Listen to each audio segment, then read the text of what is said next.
다음에 진여영자라고 하는 것은 소위 제불열의 제인지발대자비 수제바라밀 사파중생 입대세원 역도탈 등 중생계 역무한급수 진화미래. 근데 여기서 보면은 이제 본제인지라고 하는 것은 수행하는 구경에 이르기 전 단계를 전부 인지라고 부릅니다. 이렇게 수행해가는 단계죠. 거기에 그 대자비심을 발했고 모든 바라미를 수행을 했다는데 하엄에서는 10바라미를 말하고 있고 보통은 6바라미를 말하고 있죠. 이 중요한 것은 여기서 말하는데요, 대자비를 바라는 거예요. 대자비를 바라면은 내가 실제로 영기적 삶의, 즉 진여의 삶하고 바로 매치되지는 않지만 이 대자비심을 바라는 것 자체가 영기적 삶을 사는 바탕이 되는 거예요. 그러면서 동시에 완성되면 그 자체가 곧 깨달은 삶이 되는 거예요. 처음에 보면은 그 수행하는 과정 중에서 대보리심을 바라고 대자비심을 발해가지고 수행을 돕는 조연처럼 작용하지만 근원에서 보면은 이 대자비야말로 영기가 또는 진여가 무량항송독이 밖으로 표출된 양상인 거죠.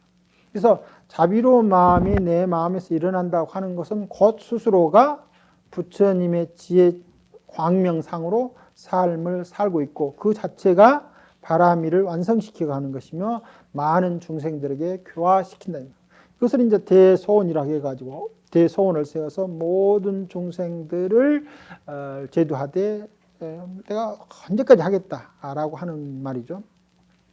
그때 이제 모든 중생들을 자기 몸같이 연계가지고 중생상을 내지 않아야 된다. 상을 가지면 이제 문제가 단순한 중생상만 있는 게 아니고 스스로도 상이 돼버리는 거죠. 즉 온전한 삶을 살 수가 없는 거죠. 상을 가지는 순간 그것은 연기가 가지고 있는 삶의 내용이 아니고 자기 스스로 고집된 내용이 되는 이 고집된 내용은 연기상에서 실제 떨어질 수는 없지만 마치 떨어져 있는 삶처럼 돼가지고 자기 삶도 근본으로부터 소외되는 거죠. 이 소외에서 스스로 괴로움을 느끼는 것이죠. 이게 중생상을 가지지 않는다고 하는 것은 단순히 중생을 중생으로 대하지 않는다라고 하는 의미를 넘어서서 그런 마음을 갖게 되면 자기 스스로가 진여 삶에서 소외되지 않는 그런 삶을 살게 되는데 실제 모든 중생을 자기 몸처럼 여기는 것 자체가 뭡니까? 진여 평등한 삶을 표출해내는 거죠. 굉장히 이제 어렵죠. 왜냐하면 나라고 하는 것이 세워오는 사람들이 너무나 오래됐기 때문에 너무나 오래됐기 때문에 그 생각으로는 그런 나를 좀 안 세우고 살고 싶지만 어느샌지 모르게 그게 쭉쭉 올라오는 거죠. 그래서 이제 그걸 다스리는 방법이 여기서 보면은 중생들을 자기 몸처럼 생각해 주는 게 보면 내가 나라고 보면은 굉장히 자비로운 것처럼 보이지만은 대보살들이야말로 가장 이기적인 사람들이죠. 가장 이기적인 사람들은 다른 중생들을 이롭게 하지 않으면 않을 수가 없는 거예요. 약간의 이기적인 사람들은 자기만 이롭다고 생각하게 사는데 대보살들은 완벽한 이기죠. 완벽한 이기인데 이걸 자수용신이라고 그러는데 자기 스스로 법신을 수용할 수 있는 몸을 갖추기 위해서는 여기에 반드시 타수용신이 완성돼야 되는 거예요. 다른 사람을 함께 받아들여 수 있는 것은 유식에서 말한 사신 가운데 하나, 둘인데 자기 스스로 법신을 수용할 수 있는 몸을 만들기 위해서는 모든 중생들을 해야만 자신이 법신의 몸을 받게 되는 거예요. 보살들이 일체 중생을 위해서 자기 몸처럼 생각하는 것은 우리는 그렇게 생각하지 않으니까 굉장히 수행자가 뛰어난 사람이다라고 말할 수 있지만 보살들은 한목이 달라요. 근데 일체 중생들을 제도하지 않으면 나도 궁극적으로 완벽한 열반의 삶을 살 수 없다는 것을 뼈저리게 느끼는 거예요. 그러니까 내 스스로 완벽한 열반의 삶을 살기 위해서는 반드시 중생들을 제도해야만 나도 완벽한 열반의 삶을 살 수 있다는 거예요. 그런데 우리는 적당한 이기가 되다 보니까 본질적인 이기도 못 가고, 즉 자수형신의 법락도 누리지 못하고 다른 사람으로 하여금 법락을 누리게 할 수 있는 타수형신의 힘도 전혀 없는 거예요. 그래서 우리는 스스로를 참 이롭게 만든다고 하면서도 계속해서 스스로를 불리하게 만들고 있고, 보살들은 일체 중생들을 이롭게 만든다고 하면서 동시에 자기가 계속 이로워지는 거예요. 즐거워지는 거예요. 그래서 보는 관점이 완벽히 다르다 이 말입니다. 우리는 중생은 본인을 이롭게 한다고 해도 궁극적으로 이롭게 되지 못하게 되는 거고, 보살들은 다른 사람을 이롭게 한다고 하는데 궁극적으로는 자기 자신이 완벽하니 이롭게 되는데, 그것은 진여가 가지고 있는 평등의 묘용이다. 묘용.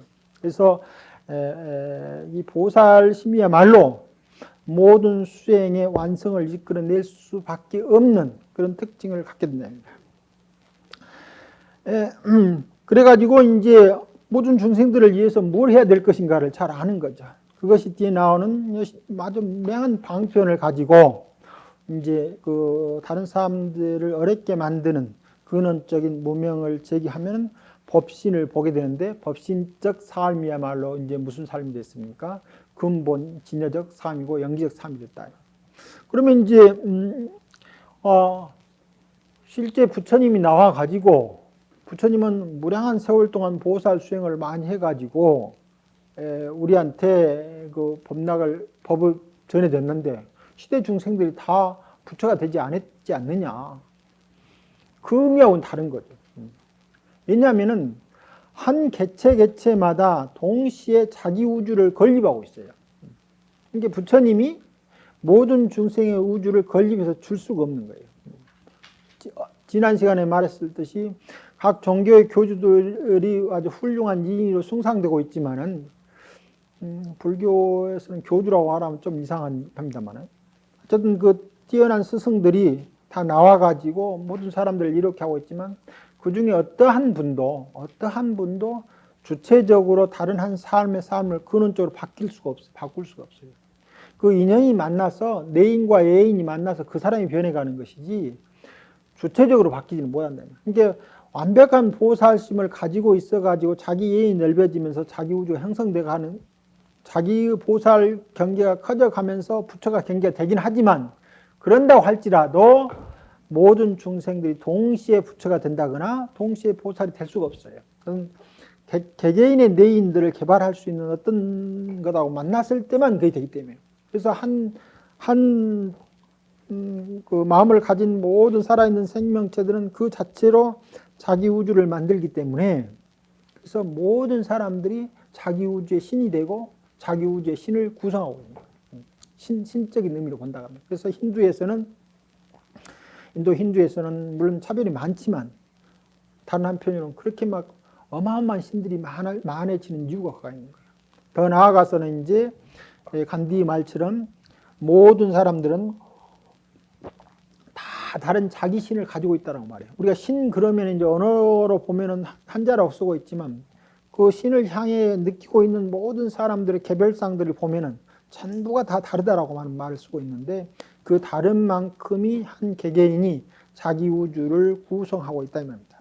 그래서 근본 법신을 보게 된 것은 대자비심을 통해서 되긴 하지만, 그 대자비심이 모든 다른 한 중생들의 삶을 그 자체로 이렇게 바뀌지는 못한다.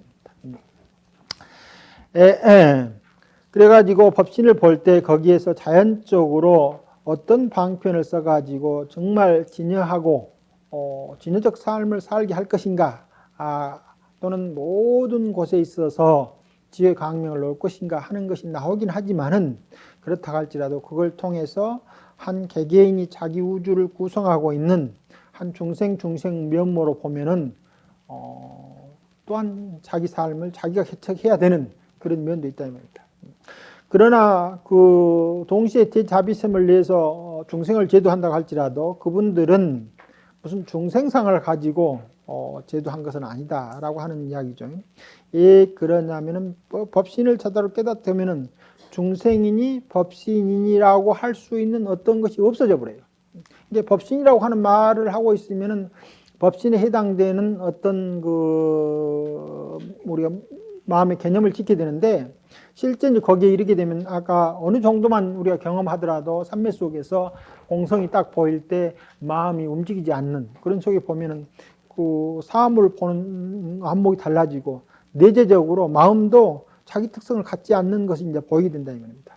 그와 같이 뇌가 차별적 상황으로 자기 상을 가지지 않는 그런 경계를 법신이라 하고 그걸 제1의제라고 그러죠. 거기는 세속 경계가 없어가지고 우리가 생각하는 것으로서의 법신상을 지을 수가 없답니다. 다만 그런 상태에서 보면은 무슨 보시를 한다든가 지계를 한다는 말도 해당되지 않지만 중생들이 입장에서 보면은 저지에서 보면은 그분들을 어떻게 하면 열반으로 이끌어갈 수 있을 것인가 라고 하는 측면에서 가지가지 묘용이 있다라고 하는 대목입니다. 다음에 이 묘용 중에는 두 개가 있는데 하나는 분별사식의 묘용과 두 번에는 뒤에는 이제 다른 것이 나오겠죠. 여기 첫 번째 보면은 분별사식 혼수비는 범부 이승심 소견자 명의 응신이라고 했죠. 왜냐하면은 전식이 나툰 것을 알지 못하기 때문에 모든 대상들이 밖에서부터 와서 나한테 비춰진다고 생각하고 비춰진 것들은 자기 나름대로 전부 다 제한된 요소, 그 자체로 제한된 요소 있으면서 함께 어울린 삶을 알지 못한다라고 하는 말인데 분별사식의 가장 특징은 아까 의라고 하는 것하고 법하고 상대해서 세상을 보는 거죠. 그러니까 우리가 말하는 이 의 속에는 이제 아까 보는 아니 비설신과 다 포함되어 있습니다. 아니 비설신 의를 전부 포함해서 다 의가 되는 거예요. 그래서 이것이 이제 법이 되는데 이 상태가 작용하는 것이 의식이고 분별사식인데 이때 가장 큰 특징은 생각하는 주체와 생각되어지는 것은 전혀 별개다라고 생각하고 사는 거죠. 우리 사는 것이 이제 그런 거죠. 그래서 우리가 보고 듣는 모든 것은 전부 다 이제 밖에 있는 거죠. 그러니까 불보살이 우리들한테 와서 화연이로 작용을 하더라도 나의 내재적 불보살의 영향하고 개합하는 게 아니고 그분들이 밖에서 나한테 개합하니까 별로 이제 실제 미치는 힘이 굉장히 약해지는 거죠. 그래서 삼매 속에서 내재적으로 불보살에 개헌될 때는 그 힘이 이제 굉장히 커지는 거죠. 그게 응신으로서 마치 우리가 일체 모든 사물이 나하고 별개의 요소 밖에 있다라고 하는 생각처럼 보여지는 불보살 상들이 우리한테 주는 외에는 힘은 그렇게 강하지는 못해요. 그런데 만일에 그런 불보살이라고 할지라도 내가 저분을 불보살로 본다라고 하는 것이 확실해진다고 하면은 자기 안에 있는 불보살의 힘이 나와서 외연이 불보로 비춰지는 거죠. 그런데 이걸 알지 못한다 이겁니다. 부처님을 볼 때 부처님은 따로 있고 나는 이렇게 있다라고 생각하는 쪽으로 보는 것은 분별사식 훈습에서 그 부처상조차도 스스로 마음이 부처상으로 만들어 가지고 그 마음을 보지 못하고 있다고 하는 것이 부지전식견이다. 그러니까 자기 마음 가운데 여러 가지 기억된 그 염들이 있는 거죠. 그리고 또 계속 만들어내는 그런 그 개념들이 있는데 이 개념들을 밖으로 드러내 가지고 형상을 만들어내는 그런 힘을 전식이라고 그렇게 이야기했죠. 그러니까 이 전식의 흐름을 알지 못하는 거예요. 그러니까 다 밖에 그렇게 있다라고 하면은 부처상을 따로 채우고 있는 거죠. 그래서 색분재가 돼요. 부처님을 만나도 부처가 색분재가 된다라고 하는 말입니다. 이렇게 계속하겠습니다.